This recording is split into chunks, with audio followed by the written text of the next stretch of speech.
भोपाल के अयोध्या नगर में रहने वाले टेंट कारोबारी हिमांशु यादव ने 11 अगस्त को अपने नरेला शंकरी स्थित घर के कमरे में फांसी लगा ली थी।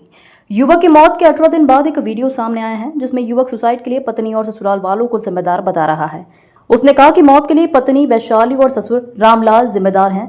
दोनों लगातार कॉल कर मुझे और मेरे पिता को FIR दर्ज कराकर जेल भिजवाने की धमकी दे रहे थे। कई बार मनाने के बाद भी वैशाली लौटने को तैयार नहीं है। अपने मायके में रह रही है। 21 जुलाई को अपने पिता के साथ घर गई थी, तब से नहीं लौटी है। मुझे माफ कर देना मम्मी पापा, हमेशा के लिए जा रहा हूँ। जानकारी के मुताबिक हिमांशु यादव भवानी टाउन नरेला शंकरी में रहते थे, वहीं टेंट हाउस का संचालन करते थे। उनके पिता राजकुमार ने बताया कि 20-21 जुलाई 2025 के दरमियानी रात हिमांशु और पत्नी वैशाली के बीच विवाद हुआ था। ग्राम अबरिया उदयपुर जिला रायसेन के रहने वाले हिमांशु के ससुर रामलाल 21 जुलाई को घर आए थे। उनके साथ उनका बेटा भी था। दोनों वैशाली को साथ ले गए। कुछ दिन बाद हिमांशु ने पत्नी को लौटने के लिए कहा, वह आने के लिए राजी नहीं थी। कुछ समय बाद उसने हिमांशु से बात करना बंद कर दिया, उसका कॉल भी नहीं उठाती थी। राजकुमार ने बताया कि हिमांशु ने सिविल इंजीनियरिंग की थी, लेकिन वह स्वयं का कारोबार करता था। बहू ने मेरे खुशहाल बेटे को जान देने पर मजबूर कर दिया। राजकुमार के मुताबिक बहू कमरा बंद कर अधिकांश समय फोन पर व्यस्त रहती थी। मेरा नाम हिमांशु यादव है। आज मैं बहुत टेंशन में हूँ। इस टेंशन की वजह मेरी नहीं तो वाइफ है और वाइफ के घर वाले हैं। मुझे कुछ हो जाता है तो इसकी जिम्मेदारी नहीं तो मेरी वाइफ और मेरे वाइफ के घर वाले होंगे। मेरी वाइफ का नाम वैशाली यादव है। उसकी मम्मी पापा नहीं तो उसको पता नहीं क्या सिखा रहे हैं, पढ़ा रहे हैं मेरे खिलाफ। मेरे घर वालों पर मेरे छोटा छोटा इल्ज़ाम लगवाने की धमकी दे रहे हैं कि तुम्हारी कंप्लेंट कर देंगे पुलिस में, थाने में, ये कर देंगे। मेरी कोई गलती नहीं। 21 जुलाई को ये घर से सारा सामान लेके चली गई थी। फिर बाद में ने मेरे को कॉल लगाना बंद कर दिया, सारे कांटेक्ट बंद कर दिए। मैं कॉल लगाता था तो ये उठाते नहीं थे। बस फिर लड़ाई करने लगे। अब मेरे पापा को फ़ोन लगा के धमकी दे रहे हैं कि तुम्हें जेल पहुंचवा देंगे हम। ये वैशाली के पापा बोल रहे हैं। मैं इतने डिप्रेशन, इतने टेंशन में हूँ कि मैं क्या करूँ। पापा मुझे माफ़ करना नहीं था।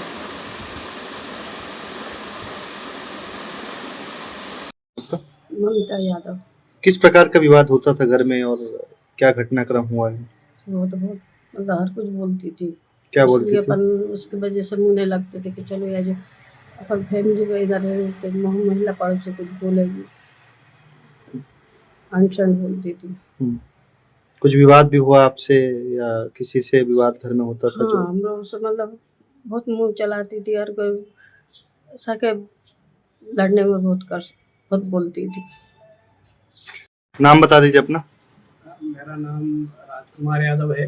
कहाँ के निवासी हैं? मैं भवानी टाउन नरेला जोड़ का निवासी हूँ। क्या था पूरा मामला, क्या घटना घटी आपके? का मामला ये था कि जब से शादी की हमने छोटे वाले बेटे की, हिमांशु यादव की, जब से 2-4 महीने तो ठीक ठाक रही। इसके बाद बहुत परेशान करने लगी। कौन? बहू, छोटी वाली बहू। क्या नाम था उसका? उसका नाम था वैशाली यादव। वो इतना परेशान करने लगी कि कभी भी लड़के से पैसे छुड़ा ले जाए। वो टेंट का काम करता था, पैसे आते थे जेब में रखे रहता था, पैसे ले जाए। धमकी देती थी, हम लोगों को धमकी दी थी, सब परिवार को। और कहती थी कि तुम्हें उसमें फंसवा दूंगी, दहेज प्रथा में फंसवा दूंगी। हम लोग डर गए थोड़ा सा और सोचा भी मैंने कि बच्ची है, थोड़ा सा हम आज नहीं तो कल सीख जाएगी, माहौल में मिल जाएगी। तो आखिर में वो अभी 1 महीने यहाँ रहती थी, 2-3 महीने वहाँ रहती थी।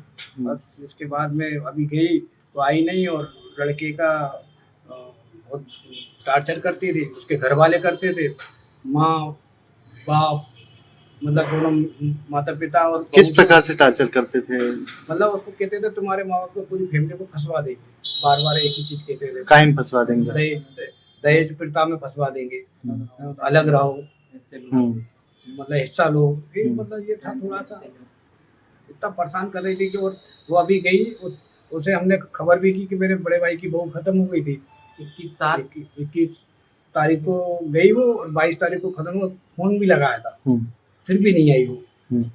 विशेष ने फोन लगाया कि आ जाओ, वो घर में बड़े भैया की बहू खत्म हो गई, फिर भी नहीं आई।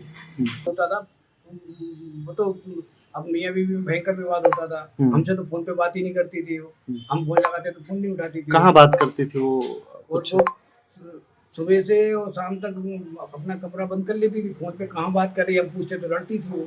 उनके माँ बाप को भी हमने बताया था, उन्होंने मम्मी पापा को भी बताया, कि भाई को भी बताया कि वो किससे फोन पे बात करती, तुम्हारे से बात करती थी, क्या बात करती है। नहीं, हमारे यहाँ तो अब कोई विवाद नहीं, खाने की कोई कमी नहीं, हर चीज़ की सुविधा थी उसको, मतलब बैग पहनने की, ओढ़ने की, सब कुछ सुविधा थी। मगर उसके दिमाग में क्या चल रहा था, क्या नहीं चल रहा था, अब ये तो वही जाने, ईश्वर जाने। शादी को 2 साल हुए, 7 तारीख को 6ठा महीना 23 में शादी हुई थी उसकी।